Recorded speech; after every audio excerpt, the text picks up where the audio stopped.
Breaking news చూస్తున్నాం. విశాఖపట్నంలోని పరవడ ఫార్మసిటీలో మరో ప్రమాదం చోటు చేసుకుంది. ఠాగూర్ ల్యాబొరేటరీస్ లో హైడ్రో గ్యాస్ పైప్ లీక్ అయింది.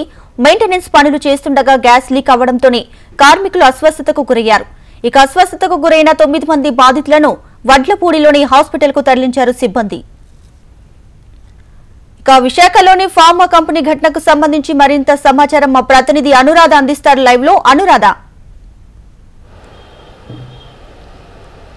విశాఖ ఫార్మా కంపెనీలో ప్రమాదాలు ఆగటం లేదు. ఎప్పటికప్పుడు ప్రమాదాల సంఖ్య పెరుగుతున్నప్పటికీ కూడా మరి కమిటీలు వేస్తున్నప్పటికీ కూడా ఈ ప్రమాదాలు జరుగుతూనే ఉన్నాయి. తాజాగా ఠాగూర్ ల్యాబొరేటరీస్ లో హైడ్రోక్లోరిక్ ఆమ్లము ఏదైతే పైప్ లైన్స్ ద్వారా పంపించే ప్రయత్నంలో అది లీక్ అయింది. దాని ద్వారా వ్యాప్తి చెందిన విషవాయువుల ద్వారా 9 మంది ఆ షిఫ్ట్ లో ఉన్న సిబ్బంది అస్వస్థతకు గురయ్యారు. వాళ్ళందరినీ కూడా స్థానిక హాస్పిటల్స్ కి తరలించడం జరిగింది. అందులో ఒక వ్యక్తి మృతి చెందినట్లుగా సమాచారం వస్తున్నప్పటికీ కూడా అది ఇంకా అధికారికంగా ధృవీకరించలేదు. అయితే ఫార్మా కంపెనీస్ లో జరుగుతున్న ఈ ప్రమాదాల మీద ఎప్పటికప్పుడు ఫ్యాక్టరీస్ ఇన్స్పెక్టర్స్ కానీ వీళ్ళందరూ కూడా కమిటీస్ వేసి పర్యవేక్షణ చేస్తున్నప్పటికీ కూడా ఇటువంటి ప్రమాదాలు తరచుగా జరగడం మీద కార్మిక సంఘాలు బాధిత కుటుంబాలు ఆందోళనని వ్యక్తం చేస్తూ ఉన్నాయి.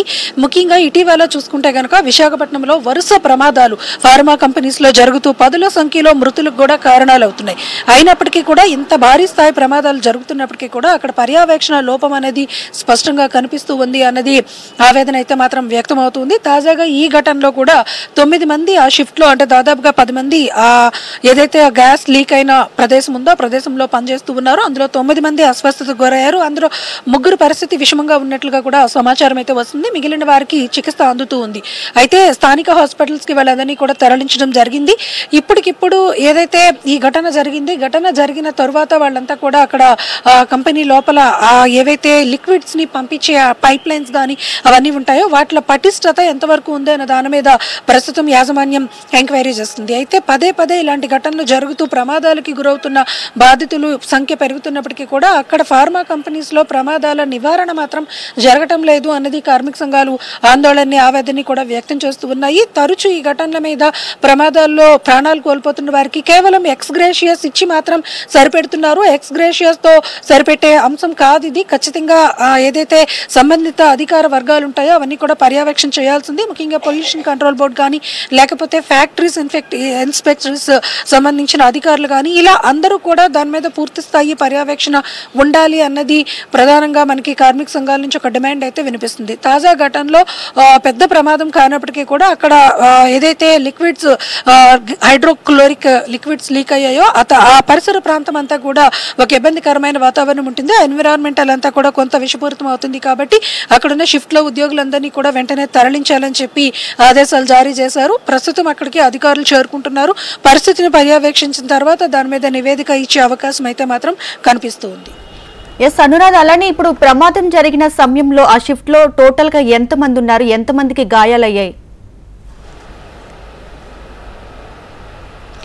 ఆ షిఫ్ట్ లో ఏదైతే ఈ హైడ్రోక్లోరిక్ లిక్విడ్స్ ని పైప్ లైన్స్ ద్వారా పంపించే ప్రక్రియ ఉంటుందో అక్కడ దాదాపుగా షిఫ్ట్ కి 10 మంది ఉంటారు. అంటే ఇప్పుడు ప్రమాదం జరిగిన సంఘటన ప్రదేశం దగ్గర 10 మంది దాకా ఉన్నారు. ఆ 10 మందిలో 9 మంది తీవ్ర అస్వస్థతకు గురయ్యారు. వారందరినీ కూడా హాస్పిటల్స్ కి పంపించడం జరిగింది. షిఫ్ట్ ఇన్ఛార్జ్ ఇచ్చిన సమాచారం ప్రకారం అక్కడున్న 10 మంది కూడా అస్వస్థతకు గురయ్యారు.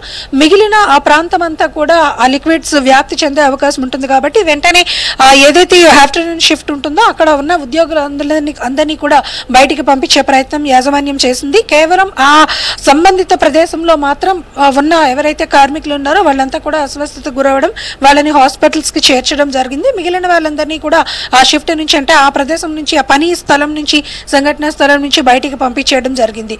ఏది ఏమైనా ఇలాంటి ప్రమాదకరమైన ఫార్మా కంపెనీస్ అంటే ప్రొడక్ట్స్ తయారయ్యే ఏవైతే ఉత్పత్తి కేంద్రాలు ఉంటాయో చాలా జాగ్రత్త చర్యలు తీసుకోవాల్సిన అవసరం ఉంటుంది. కానీ అవి కనిపించడం లేదు అన్నది ప్రధానంగా ఆరోపణలు వినిపిస్తూ వస్తూ ఉన్నాయి. ముఖ్యంగా ఏదైతే ఫార్మా కంపెనీస్ లో ఇప్పుడు అక్కడ ఉన్న ఫార్మాసిటీలో ఉన్న కంపెనీస్ లో రెడ్ కేటగిరీ ఉన్న ఇండస్ట్రీస్ మీద కూడా ప్రతి నెల కూడా ఆడిట్ అనేది సేఫ్టీ ఆడిట్ అనేది ఇవ్వాలి అని గతంలో జరిగిన ప్రమాదాల్లో వేసిన నివేదికల ఆధారంగా కూడా ప్రభుత్వం ఇప్పటికే స్పష్టం చేయడం జరిగింది. మరి సేఫ్టీ ఆడిటింగ్ ప్రతి నెల వీళ్ళు చేసి ఉన్నట్టయితే ఇలాంటి ప్రమాదాలకు ఆస్కారం ఉండదు. ఎందుకంటే పరిశ్రమ పరిశ్రమల నిర్వహణ అనేది చాలా ప్రత్యేకంగా చూడాల్సిన అవసరం ఉంటుంది ఫార్మా కంపెనీస్లో. కానీ ఆ విధంగా చేయటం లేదు అన్నది ప్రధానంగా అక్కడున్న కార్మిక సంఘాల నేతల నుంచి, బాధిత కుటుంబాల నుంచి ఆరోపణలు వినిపిస్తున్నాయి. ఈ నేపథ్యంలో మరోసారి ఈ ఘటన అక్కడ ఉన్న వాళ్ళందరినీ కూడా ఉలికి పడేలాగా చేసింది. అయితే పెద్ద ప్రమాదం కానప్పటికీ కూడా, మృతుల సంఖ్య లేనప్పటికీ కూడా ఇదొక హెచ్చరికగా తీసుకోవాలి. మరోసారి ఇలాంటి ప్రమాదాలు పునరావృతం కాకుండా ఉండేందుకు పటిష్టమైన చర్యలు మాత్రం చేపట్టాలన్న డిమాండ్ అయితే మాత్రం అక్కడి నుంచి వినిపిస్తూ ఉంది. అనురాధ్, అలానే ఇప్పుడు తరచుగా మీరు చెప్పారు, సో ఇలాంటి ఘటనలు పునరావృతం కాకుండా ఉండాలంటే అధికారులు సైతం ఎటువంటి చర్యలు తీసుకోవాల్సిన అవసరం ఉందంటారు? ఖచ్చితంగా ఏదైతే ఫార్మాకు సంబంధించిన ప్రొడక్ట్స్ యూనిట్స్ ఉంటాయో అక్కడ సేఫ్టీ ఆడిటింగ్స్ చేయాలి. అలాగే అక్కడున్న ఏదైతే కార్మికులు కానీ ఉద్యోగులు కానీ ఉంటారో వాళ్ళంతా కూడా నిపుణుల పర్యవేక్షణలో పనిచేయాల్సి ఉంటుంది. అంటే షిఫ్ట్ ఇన్ఛార్జెస్ కానీ, లేకపోతే ఆ కెమికల్ రియాక్షన్స్ వచ్చే ఆ పర్యవేక్షణ అధికారులు కానీ వీళ్ళంతా కూడా అక్కడ ఉండాలి. అలాగే కార్మికులు లోపలికి వెళ్ళేటప్పుడు భద్రతా ప్రమాణాలని ఖచ్చితంగా పాటించాలి. గత నివేదికల్లో కూడా అవే చెప్పారు. ఎందుకంటే వాళ్ళు ఆక్సిజన్ సిలిండర్స్ అక్కడ అందుబాటులో ఉండాలి, అలాగే ఫైర్ సేఫ్టీ మెజర్స్ అందుబాటులో ఉండాలి. మరోవైపు చూస్తే కనుక అంబులెన్సెస్ అందుబాటులో ఉండాలి. అలాగే లోకల్గా ప్రతి 50 కంపెనీలు ఉన్న చోట, అంటే దాదాపుగా ఒక 100 మంది ఉద్యోగులు పనిచేసే చోట ఒక ప్రాథమిక వైద్యాలయం కూడా ఉండాలి. ఇవన్నీ కూడా సేఫ్టీ ఆడిటింగ్స్తో పాటు ఏవైతే నిబంధనలు ఉన్నాయో పరిశ్రమల నిర్వహణ కోసం ఆ నిబంధనలు చెప్పబడుతున్నాయి. కానీ అక్కడ అటువంటివేవి కూడా కనిపించడం లేదు. యాజమాన్యాల తీరు నిర్లక్ష్యాన్ని ఎప్పటికప్పుడు ప్రదర్శిస్తూ ఉంది. దానితో బాధిత కుటుంబాల సంఖ్య అక్కడ పెరుగుతూ ఉంది. ఫార్మాసిటీస్లో పనిచేసే వాళ్ళకి భద్రత లేదు అన్నది ప్రధానంగా కార్మిక సంఘాలు ఆరోపిస్తున్నాయి. ఈ నేపథ్యంలో ఇప్పుడు జరిగిన ప్రమాదం మీద కూడా వాళ్ళంతా కూడా పెద్ద ఎత్తున ఒక ఆవేదన అయితే మాత్రం వ్యక్తం చేస్తూ ఉన్నారు. ఈ పరిస్థితుల్లో మరి ఈ ప్రమాదంలో పెద్ద ప్రమాదం కాదు అని చెప్తున్నప్పటికీ కూడా ప్రమాద ఘటనా స్థలిని మాత్రం ఇంకా పూర్తి స్థాయిలో పర్యవేక్షించాల్సి ఉంది. ప్రమాదంకి జరిగిన కారణాలని కూడా వాళ్ళంతా కూడా ఇంకా పర్యవేక్షించాల్సి ఉంది. మొత్తానికి చూసుకుంటే కనుక 9 మంది అస్వస్థతకు గురయ్యారు.